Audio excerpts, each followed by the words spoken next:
हर पल कैसे कटेगा पल, हर पल हा हा हा हा हा हा ला ला ला ला ला ला ला ला ला। सो कैसे हो सारे, स्वागत है आपका अमृत यार के में। नमस्ते सभी को। सो आज हम आपको पूरा एक्सपीरियंस समझाएंगे। कल आपको दिखाया है तो आपको समझाएंगे कि आपको ए से लेकर जेड तक क्या क्या प्रिकॉशंस लेने हैं। अगर आप एक एयरपोर्ट से दूसरे एयरपोर्ट पर ट्रैवल कर रहे हो, क्या क्या चीज़ें आपको चाहिए, सब कुछ ए से लेकर जेड तक। और जो मेरी हद तक जानकारी होगी मैं पूरी इन्फॉर्मेशन लेकर ट्राई करूँगा और कुछ लिंक्स में नीचे दे दूंगा जो मैं आपको टाइम टाइम बताऊंगा कि क्या होने वाला है। सो पहली बात, फ्लाइट थी बेंगलोर टू अमृतसर, ठीक है जी, जिसमें दिल्ली का स्टॉप था। सो क्या क्या चीज़ें जो आपको बताया जाता है वो सबसे पहले क्या कहा जाता है कि आपको सिर्फ टिकट लेनी नहीं है, आपको वेब चेक इन करना है। सो जो लोग बेंगलोर से ट्रैवल कर रहे हैं, मैं आपको एक सीक्रेट बताने वाला हूँ, वेब चेक इन करना भी ज़रूरी नहीं है। क्योंकि एक्चुअली क्या होता है वेब चेक इन में, कुछ मिडिल सीट्स अप्रॉक्सीमेटली आप कह सकते हैं, क्योंकि मिडिल सीट्स होती है approximately 1/3 of the total seats, उसमें से भी अप्रॉक्सीमेटली हाफ यानी अप्रॉक्सीमेटली 1/6 ऑफ द सीट्स होती हैं फ्री, बाकी सारी सीट्स पेड होती हैं। सो आपको कुछ नहीं करना, आपको वेब चेकिंग कराने की। अगर आप बेंगलोर से चढ़ रहे हो तो आपको ज़रूरत नहीं है, क्योंकि उन्होंने बाहर ऑप्शन दे रखी है कि आप बाहर से वेब चेकिंग कर सकते हो। उससे क्या होगा कि आपको पहली बात तो मिडिल सीट पर बैठने की कंपल्शन नहीं रहेगी, first thing. And second thing, आप वहाँ जाके जब वेब चेकिंग करोगे तो उसका प्रिंट भी निकल आएगा एंड आपको कोई साइड की, आयल की या विंडो की सीट भी मिल सकती है। आपको मिनिमम एयरपोर्ट पे 2 घंटे पहले पहुंचना है और मैक्सिमम 4 घंटे। सो एक आइडल टाइम जो मुझे लगता है जो पहुंचना चाहिए इंसान को वो होना चाहिए 2 से 3 घंटे। फॉर एग्जांपल अगर आपकी फ्लाइट 4 बजे है तो अगर आप 12 बजे निकल रहे हैं और 1 घंटा ही लगता है एयरपोर्ट पहुंचने में, तो एकदम सही जा रहे हो।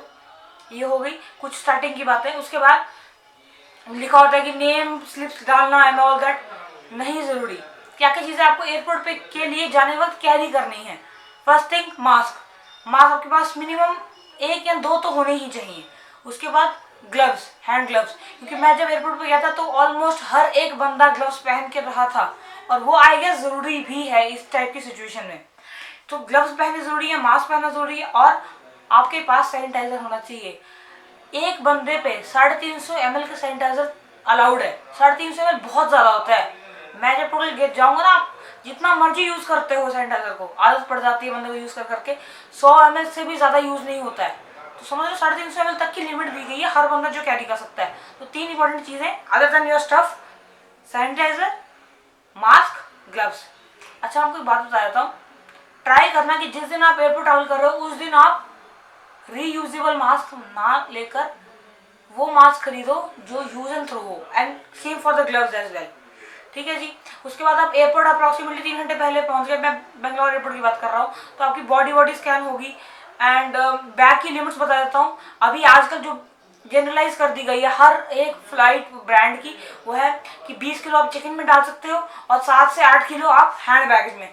पर हैंड बैगेज के पीछे एक रूल है कि बहुत सारी कंपनीज हैंड बैगेज ज़्यादा नहीं चेक करती, तो आप अगर आपका सामान ज़्यादा है तो हैंड बैगेज में कर सकते हो, ठीक है जी। एंड चेक इन में 20 किलो है, जो कि I guess more than enough है अगर एक बंदा ट्रैवल कर रहा है। 7-8 किलो भी वैसे तो सही ही होता है। एंड अब उसके बाद कर देते हैं, जब हमारी एंट्री होती है तो आप वेब चेक इन वहाँ पे भी करा सकते हो और प्रिंट आउट निकालने की कोई ज़रूरत नहीं है। अब उधर जाओगे, बाहर भी प्रिंट आउट की ऑप्शन है। जब आप एयरपोर्ट से बाहर अभी एंटर ही किए हो, बाहर भी ऑप्शन है, और जब अंदर एंटर करते हो जहाँ पे आप बोर्डिंग पास जनरली करते थे वहाँ पे भी ऑप्शन है। अब करना क्या है, पहले हम क्या करते थे, एक डेस्कटॉप जैसी चीज़ दी जाती थी, उस पर हम अपना पीएनआर नंबर डालते थे, सारी चीज़ें होती थी, डिटेल्स डालते थे। अब ऐसा कुछ नहीं करना है। अब आपको बस मोबाइल से स्कैन करके एक क्यूआर कोड आएगा, वो स्कैन करके कर सकते हैं हम। स्कैन किया और अपने मोबाइल में डिटेल्स भर दी, या फिर आप चाहते हो तो एक बार हैंड सैनिटाइज करके उसको यूज़ कर लिया, और यूज़ करके जब बोर्डिंग पास आ गया, बोर्डिंग पास को छूने से पहले फिर एक बार हैंड सैनिटाइज कर दिया, क्योंकि जो पास आ रहा है वो एकदम फ्रेश चीज़ आ रही है, उसको उस पर डरने की कोई ज़रूरत नहीं है। एक बार जब आपके पास पास आ गया तो आप आराम से पास को अपने बैग पे लगा दो, चेक इन बैग पे, ठीक है जी। अब मैं बताया था आपको कौन कौन सी ऐप्स चाहिए डाउनलोड करने के लिए।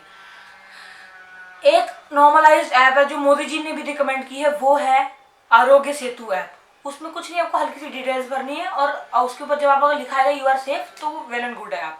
सेकंड ऐप जो मुझे डाउनलोड करनी पड़ी थी वो पंजाब के लिए है कोवा ऐप, COVA कोवा ऐप। उसमें भी कुछ नहीं, सिर्फ अपनी नॉर्मल डिटेल्स डालोगे तो उसमें लिखा आएगा you are safe, that's it. फिर भी आप किसी भी स्टेट में जा रहे हो तो एक बार वेल रिसर्च कर लेना कि आपकी स्टेट के लिए क्या अलग पास चाहिए था, क्योंकि जिस वक्त मैं अपनी बोर्डिंग करवा रहा था उस वक्त कहा था अमृतसर का आपको ई पास चाहिए, लेकिन उन्होंने तो इंडिगो में नोटिफिकेशन दी कि आपको कोवा ऐप डाउनलोड करनी है, तो कोवा ऐप डाउनलोड हो गई थी एंड फाइनली उन्होंने कोवा ऐप से के थ्रू और आरोग्य सेतु ऐप के थ्रू जाने दिया था। उसके बाद क्या होता है कि चांसेस होते हैं कि आपकी फ्लाइट डिले हो सकती है, हो सकता है कि आपको मतलब भूख लगे या उस टाइम पे उस 3 घंटे में ट्राई तो करो, पहले बात एयरपोर्ट से निकलने से पहले कुछ खा के आओ और कुछ खाने का सामान अपने घर से ही बना के लाओ, कुछ भी, या फिर अगर नहीं बनाने का मन है तो कुछ बाहर से कुछ भी खाने पीने का सामान जो आपको लिए सही है वो आप ले आओ, क्योंकि पता नहीं होता आजकल फ्लाइट डिले बढ़ रही। मेरी खुद की फ्लाइट 3 घंटे डिले हुई थी, ठीक है जी। और ये है मेन चीज़। अब जैसे मेरी कनेक्टिंग फ्लाइट थी तो मुझे दोनों बोर्डिंग पास इकट्ठे निकाले, मैंने बेंगलोर टू दिल्ली भी निकाला था और दिल्ली टू अमृतसर में निकाला था, ये चीज़ें हो गई। उसके बाद खाने का सामान आपने रख लिया, अब पानी की बोतल रख सकते हो, आजकल तो पानी की बोतल में कोई प्रॉब्लम नहीं, क्योंकि पहले तो होता था कि एयरपोर्ट देखो जितनी कम से कम आप यूज़ करोगे चीज़ों को उतना ही सही रहेगा, ठीक है जी। उसके बाद आपने बेंगलोर एयरपोर्ट से आ गए, हम आगे आ गए, मतलब अपने फ्लाइट पकड़ ली। अब फ्लाइट पकड़ने से पहले आजकल क्या कर रहे हैं, ज़्यादातर सारे ब्रांड्स आपको एक शील्ड दे रहे हैं प्लास्टिक की, तो वो आपको लगा के रखनी है जब तक आप फुल ट्रैवल कर रहे हो, क्योंकि और देखो वो एक पैक देंगे जिसमें आपको शील्ड होगी, मास्क होगा और 2 छोटे छोटे सैशेज ऑफ सैनिटाइजिंग। तो सैशे तो आई गेस अभी मैंने जब आपको बता दिया कि आप सैनिटाइजर कैरी कर रहे हो तो वो ज़रूरत नहीं है। मास्क अगर आपका अभी तक सही है तो आप उसको यूज़ कर सकते हो, आपको लगता है कि आपको काफ़ी यूज़ हो चुका है या फिर कुछ भी है तो आप उनका दिया मास्क यूज़ कर सकते हो।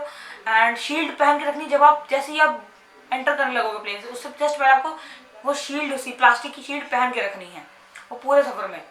एंड प्लेन में कुछ खाने को नहीं मिलने वाला, सिर्फ मिलेगा तो क्या, पानी की बोतल। हर बंदा कितनी भी पानी की बोतलें मांग सकता है और पानी की बोतल की बहुत ज़्यादा डिमांड होती है, इसलिए वो चीज़ दी जा रही है। खाना बंद किया क्योंकि कोरोना वायरस की सिचुएशन ही ऐसी है, ठीक है जी। उसके बाद हम पहुंच जाते हैं, हम मान लो अपनी डेस्टिनेशन पे पहुंच गए। उसके बाद क्या होता है, जो स्कैनिंग हुई थी बेंगलोर एयरपोर्ट के टाइम पे, आपकी टेम्परेचर स्कैन होता है, आपकी फुल बॉडी स्कैन होती है, वैसे ही सिटी टू सिटी डिपेंड करता है कि स्कैनिंग किस तरह होगी। ज़्यादातर हर मेजॉरिटी स्टेट्स होम क्वारंटीन बोलती है 14 डेज के लिए, वो भी तब जब आपका फुल बॉडी चेकअप होता है और आपकी कोई सिम्टम्स नहीं शो होते। अगर आपके कोई सिम्टम्स शो होते हैं तो 7 डेज इंस्टीट्यूशनल क्वारंटीन और 7 days home quarantine, depends upon कि 7वें दिन में के बाद आपकी जो 1 या 2 टेस्ट हुए हैं वो सारे के सारे नेगेटिव आए हैं, पॉजिटिव नहीं, ठीक है। अगर पॉजिटिव आते हैं तो वो चीज़ एक्सटेंड होती है। सो अब बातें बता दो कि क्या क्या चीज़ें हैं। देखिए, हो सकता है कि आपका टेम्परेचर गर्म हो, देखो जब अगर आपका टेम्परेचर 100 डिग्री फ़ारेनहाइट से ज़्यादा आएगा आपको अलाउ नहीं किया जाएगा। और हो सकता है कि किसी न किसी की फ़्लाइट कैंसिल हो रही है, क्योंकि मैंने स्टार्टिंग में अभी तक लोगों की बातों से सुन रहा हूँ कि फ़्लाइट्स कैंसिल हो रही हैं। मेरी खुद की डिले हुई थी, मैं खुद डर गया था कि शायद डिले के बाद कहीं कैंसिल वर्ड न डाल दे उसके बाद, पर ऐसा नहीं हुआ था। ये चीज़ें कुछ ध्यान रखने वाली। हाँ, मैं आपको बताता हूँ कि सोशल डिस्टेंसिंग कहाँ कहाँ नहीं होती है।